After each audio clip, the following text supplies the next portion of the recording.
ನಮಸ್ಕಾರ. ಇವತ್ತು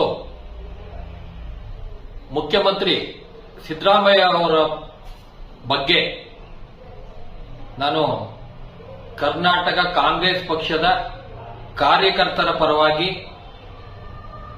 ಕಾಂಗ್ರೆಸ್ ಪಕ್ಷದ ಮುಂದಿನ ಭವಿಷ್ಯದ ಬಗ್ಗೆ ಕಾಳಜಿ ಇರೋ ಒಬ್ಬ ವ್ಯಕ್ತಿಯಾಗಿ ನಾನಿವತ್ತು ಸಿದ್ದರಾಮಯ್ಯ ಅವರ ಹತ್ರ ಕೈ ಮುಗಿದು ಕೇಳಲಿಕ್ಕೆ ನಾನು ಬಂದಿದ್ದೇನೆ.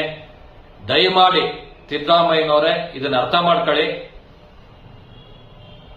ನೀವು ಕಾಂಗ್ರೆಸ್ ಪಕ್ಷಕ್ಕೆ ಬಂದು ಸೇರಿದಾಗ ಜೆಡಿಎಸ್ ಇಂದ ಹೊರಗಾಕಿದ್ದಾಗ ಕಾಂಗ್ರೆಸ್ ಒಂದು ಪಕ್ಷ ಕಟ್ಟಿದ್ರ ಆ ಪಕ್ಷದಲ್ಲಿ ಅಷ್ಟು ಯಶಸ್ಸು ಸಿಗ್ಲಿಲ್ಲ ಅಂತ ಕಾಂಗ್ರೆಸ್ ಪಕ್ಷಕ್ಕೆ ಬಂದ್ರ. ಬರುವಾಗಲೇ ಕಂಡೀಷನ್ ಹಾಕಿ ಬಂದ್ರ ನಮ್ದೇನು ಅಬ್ಜೆಕ್ಷನ್ ಇಲ್ಲ, ಮುಖ್ಯಮಂತ್ರಿ ಮಾಡಲೇಬೇಕು, ನಮ್ ಕಡೆ ಇಷ್ಟು ಜನಕ್ಕೆ ಸೀಟ್ ಕೊಡಬೇಕು ಅಂತ. ಅದಕ್ಕೆ ಪಕ್ಷದ ಹೈಕಮಾಂಡ್ ಒಪ್ಕಂತು. ಏಕೆಂದ್ರೆ ಕಾಂಗ್ರೆಸ್ ಪಕ್ಷ ಒಂದು ಹಿಂದುಳಿದ ವರ್ಗದ ಹಾಗೂ ಯಾರಿಗೆ ದನಿ ಇರಲ್ವೋ ಅಂತ ಜನರಿಗೆ ಬೆಂಬಲಕ್ಕೆ ನಿಲ್ಲಕ್ಕಿರುವ ಒಂದು ಪಕ್ಷ ಆಗಿರೋದ್ರಿಂದ ನಿಮ್ಮನ್ನ ಅವತ್ತು ಸ್ವೀಕಾರ ಮಾಡಿ ನೀವು ಏನೇನು ಕಂಡೀಷನ್ ಹಾಕಿದ್ರು ಅದಕ್ಕೆಲ್ಲ ಒಪ್ಕಂತು. ನೀವು ಅದೇ ರೀತಿನಲ್ಲೂ ಪಕ್ಷಕ್ಕೆ ಕೆಲಸ ಮಾಡಿದ್ದೀರಾ. 5 ವರ್ಷ ಮುಖ್ಯಮಂತ್ರಿಯಾಗಿ ಕೆಲಸ ಮಾಡಕ್ಕೆ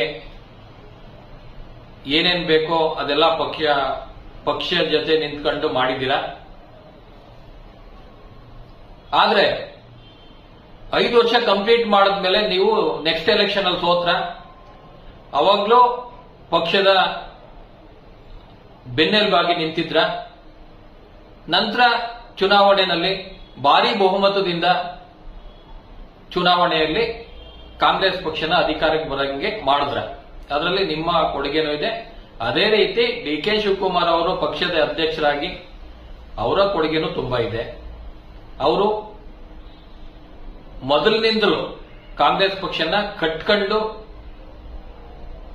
ಏನು ಕಾಂಗ್ರೆಸ್ ಪಕ್ಷದ ಹಿರಿಯರು ಕೆ.ಜೆ. ಜಾರ್ಜ್, ನಮ್ಮ ಜಾರ್ಜ್ ಅವರಾಗ್ಲಿ,